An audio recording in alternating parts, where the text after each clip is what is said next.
I had the strangest thought. Will not surprise most of you. In the last video, near the end, it had a picture of this dove racing heavenward.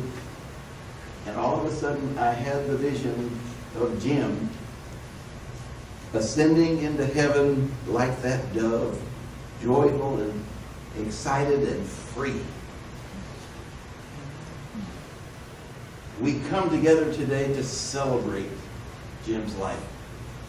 His life with his family, his life with his friends, his life before some of us even knew him.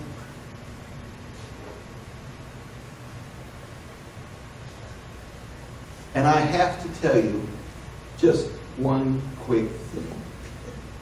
The most profound statement of wisdom that I learned from Jiim in all of the 17 years that he was my buddy.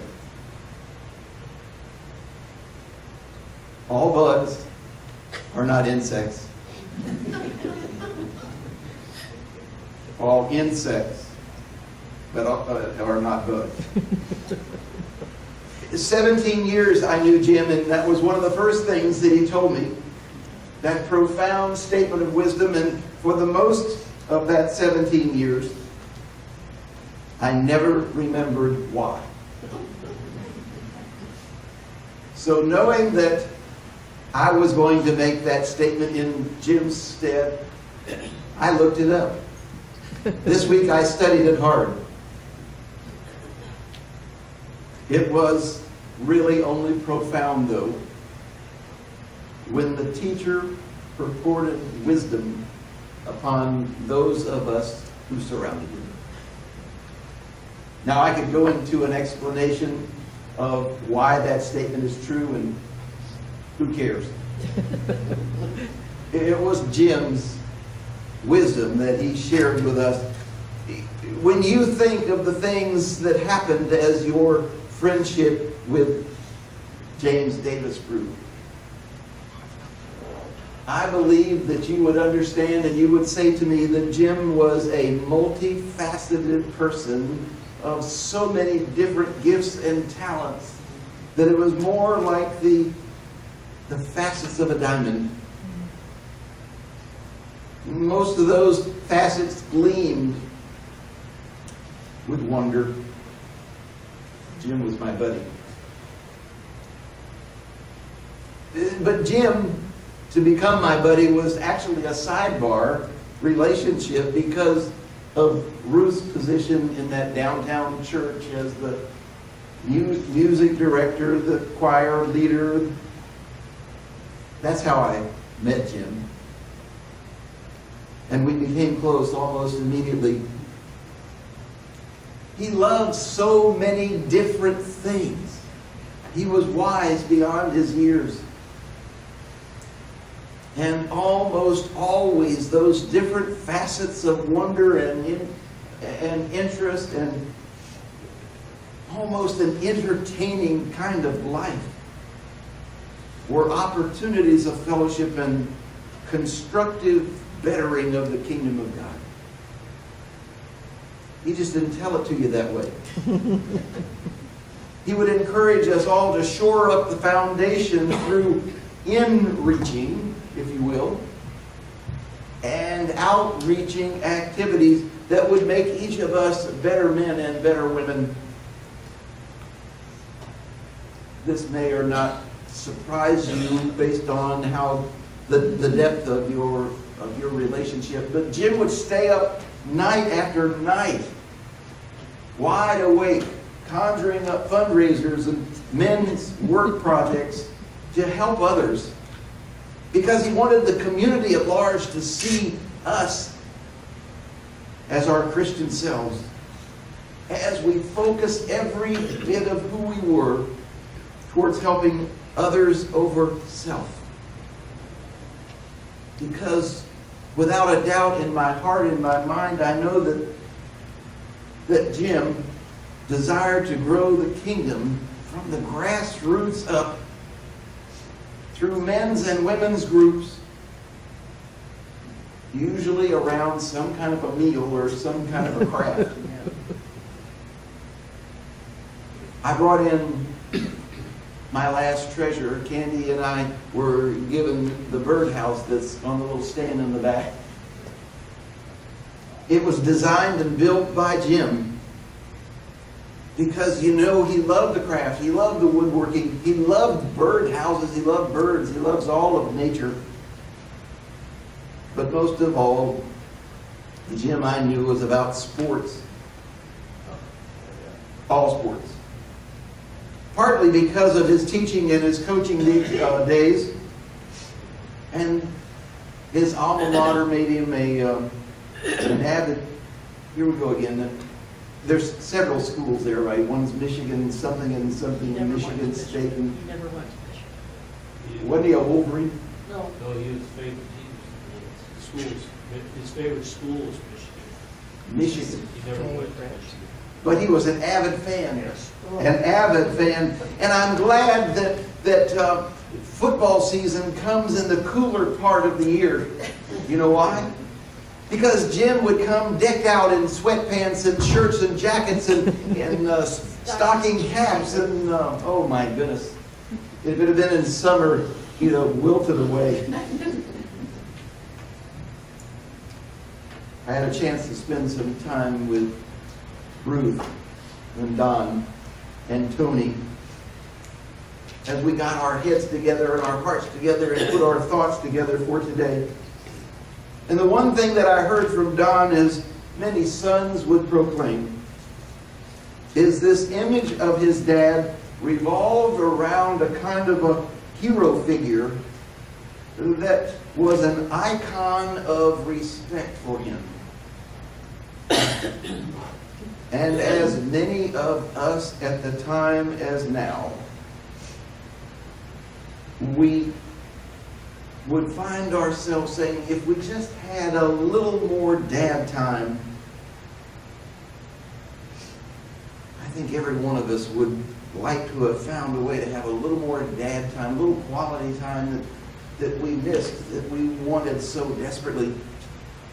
You see, it's like this. Jiim blended many of the loves of his life into his career and his commitments. He loved teaching, he loved sports, and he cared for not only his students, but all the students. Tough subjects he taught. I did okay with biology because we had a lot of frogs where we lived. But chemistry, that's another story, isn't it? Biology and chemistry were easier if you had a teacher that cared about you like Jiim cared about his students. In those early times, I was reminded of teachers' salaries were not bank breakers. So in addition to teaching the tough classes to the students of his school, he also drove the bus and coached almost every sport that the school offered. Now you see why family time was treasured so dearly. Jiim had such a busy schedule, such a committed heart, that the opportunity to spend time with family was stretched and shared. Don recalled times when they went camping, when they went golfing. There was a touch of boating in there somewhere around a quarry. The one that'll get you, though, is when Don talked to me about one of the treasured times was when he and his dad went to the landfill. There are so many treasures in a landfill. I prayed about that one, Don. Treasures everywhere. The Jiim I knew, the Jiim that you knew, the Jiim that you loved. I need not say it, but he was a teaser. How many friendships started just that way with some kind of a tease?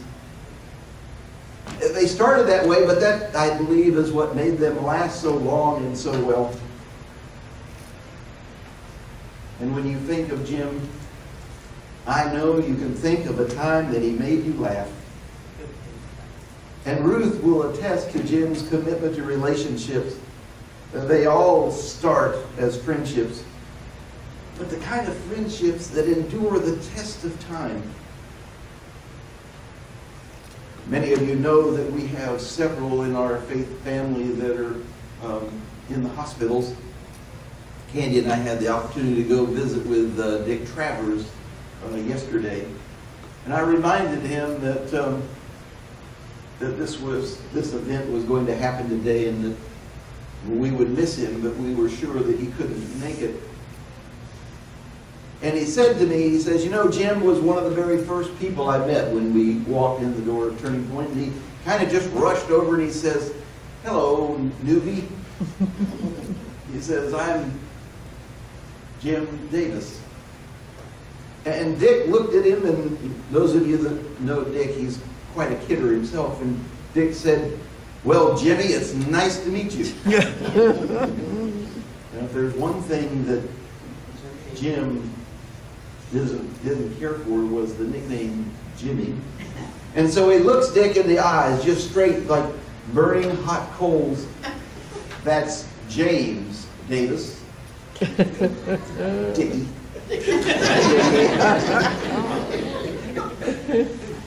And Dick looked at him and said, nice to meet you, Jimmy. And it's been that way ever since, and you can relate to that kind of a start of a relationship and how they grow and how they last. Ruth and Jiim were married, I started to say way beyond 50 years, but you know, a long time. They were married a long time.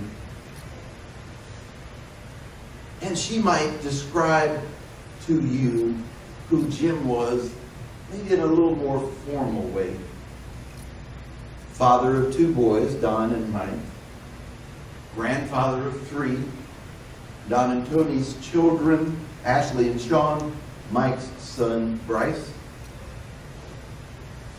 Now, if you knew Jiim well enough, he would have revealed to you that at one time, something he was very proud of, he was an ordained deacon in the Presbyterian Church. And he was an active and participating member of the planning council of their Michigan community, Vassar. You see, on the other side of this teaser kind of a person was this very serious, deep thinker. It may not surprise you that Jiim really preferred solo activities. He wasn't much of a group guy, even though he did come to them and participate with them. He loved woodworking. If you look and see, it moved in our cross for Turning Point, and the crosses we pass out to new members, they all started with Jiim. He got a little help from another Jiim, but in general, it was Jim's idea to replicate our kind of slanted cross with our name on it so that you would have something to remember that God is always with you. He was a devoted gardener, and he loved nature, which is why I think this attraction to birds brought the bird houses as one of his favorite crafts. I remember talking with Tony, and she said that Dad was a gentleman. And the father figure she never had. Do you remember, I watched it, but do you remember as a man when Jiim would introduce himself or welcome the women that would come in, he would take their hand and now he'd kiss his hand, but every one of them had the emotion and the heart fluttering of that kiss of welcome. There was a time when there was a little lady in our church, Montre, and she would walk in the door And Jim would just break out in song. There she is, Miss America. You see, all of these memories describe a part of who Jim was deep inside. And for those kinds of memories, none of those were covered up. But inside, this flirtatious, fun guy was a very spiritual being. I want to share with you just one quick passage out of the Gospel of John. Because even though he loved the 23rd Psalm, this is one I think he'd share with you today. The 14th chapter of the Gospel of John, the first 7 verses. Jim comforts, so Jesus comforts his disciples. Do not let your hearts be troubled. Trust in God. Trust in me also. In my Father's house are many rooms. If it were not so, I would have told you. I'm going there to prepare a place for you. And if I go to prepare a place for you, I will come back and take you to be with me, that you also may be where I am. You know the way to the place where I'm going. Thomas. God bless him. He says to Jesus, after he says that profound statement of wisdom, Lord, we don't know where you're going, so how can we know the way? And Jesus responded, I am the way, and the truth, and the life. No one comes to the Father except through me. If you really knew me, you would know my Father as well. The Gospel writer, John. The message from Jim would be today, do not let your hearts be troubled. Because I think that's the way that Jim would have wanted each of you to be, is untroubled. Jim believed that life was about celebrating the presence of the Lord. And today we celebrate His kingdom come. To that end, Jim desired God's peace to be with you, with each of you. James Howard Davis. James Howard Davis, we remember you as our best friend, a good provider, a lover of nature, an informed citizen, a man of courage, and an incredible flirt. Godspeed to you, my friend.